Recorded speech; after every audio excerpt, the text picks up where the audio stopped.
Alright, thanks for coming to the website tonight. What we're going to be doing here is going over a couple of examples of solving equations.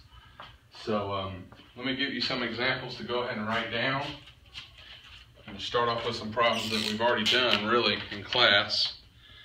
Why don't you go ahead and write down these problems for me.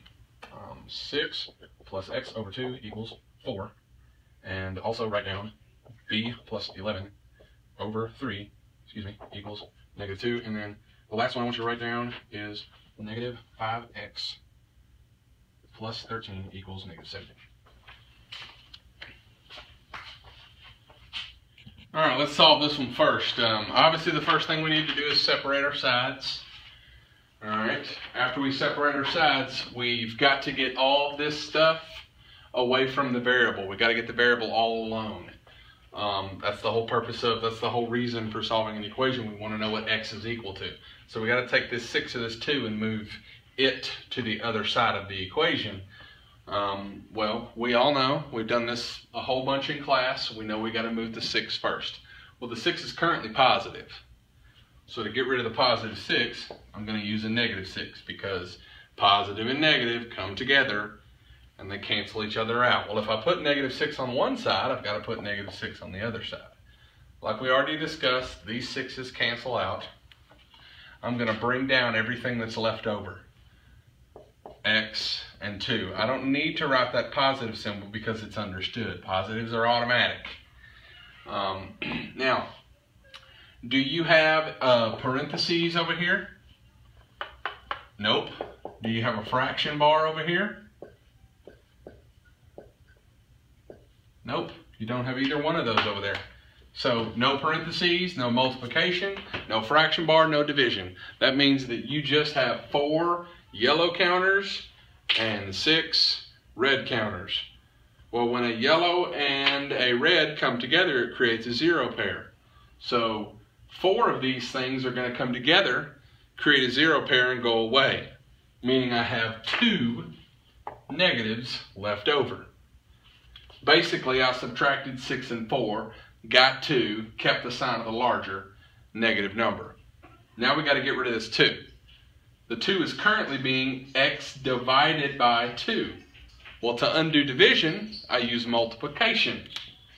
Whatever I'm dividing by, that's what I'm going to multiply by. Okay?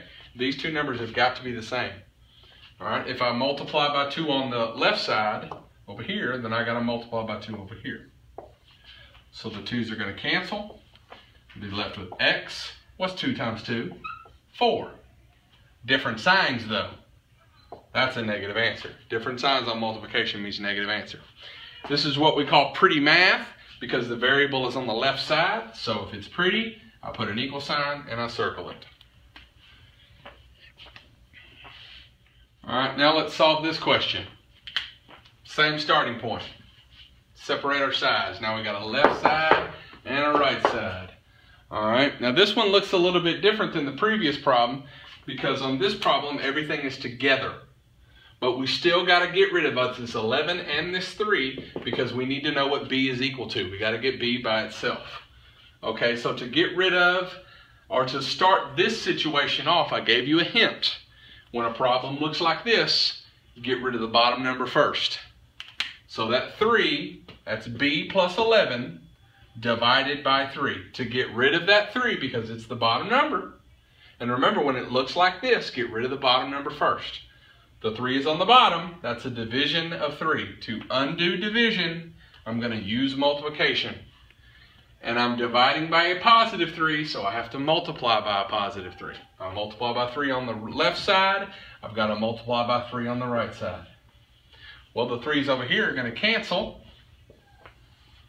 And I'm going to slide down everything that didn't get marked out, everything that's left over. That's a b, a plus, and an 11. -2 times positive 3. Different signs means negative answer. 2 times 3 is 6. -6. Now we've got to complete the problem by moving the 11 to the other side. Well, how do we move a positive 11 to the other side? Do the opposite. So what's the opposite of positive 11? Negative 11. All right. If I got red and yellow counters, 11 and 11, they come together, they cancel out.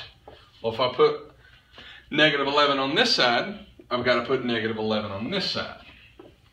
All right, I'll bring down everything that's left over. The only thing left is B, the variable. Now I have negative 6 and negative 11. That's red counters and red counters. There's no red and yellow to come together to cancel out, is there? There's nothing but reds, nothing but negative counters.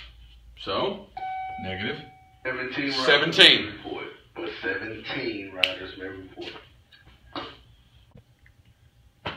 Alright, so let's solve this problem. Start off by separating sides.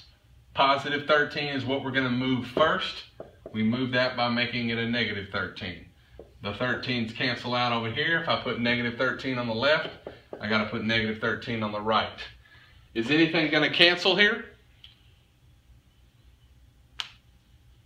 Well, is anything going to cancel here? Do I see parentheses? Am I multiplying? Do I see a fraction bar? Am I dividing? No. Nothing's canceling. No multiplication. No fraction bar. None of that's going on. This is just 17 red counters and 13 red counters. Well, if it's nothing but red counters, nothing but negatives, then I'm just going to put them all together in one big group, creating negative 30. Slide down everything that's left over. That's negative 5x. Well, how do I get rid of a negative 5 that's right next to an x? What does it mean when a number is right next to a variable? It means multiplication. That is negative 5 times x. Okay? That is negative 5 times x. It might as well look like that. Okay? But we don't have to have that right there, so we can just write it like this. Well, to get rid of multiplication, I use division. Whatever I'm multiplying the variable by, that's what I have to divide it by. So the negative 5x, that goes away, the negative 5 goes away. If I do it to one side, I got to do it to the other side. What's left over? The only thing that didn't get marked out was the variable, which is exactly what we want. We want the variable by itself. Negative divided by a negative, because we got a fraction bar, don't we? Negative divided by a negative, that's a positive answer. How many times does 5 fit inside of 30? 6. Once again, pretty math. Put my equal sign, circle it.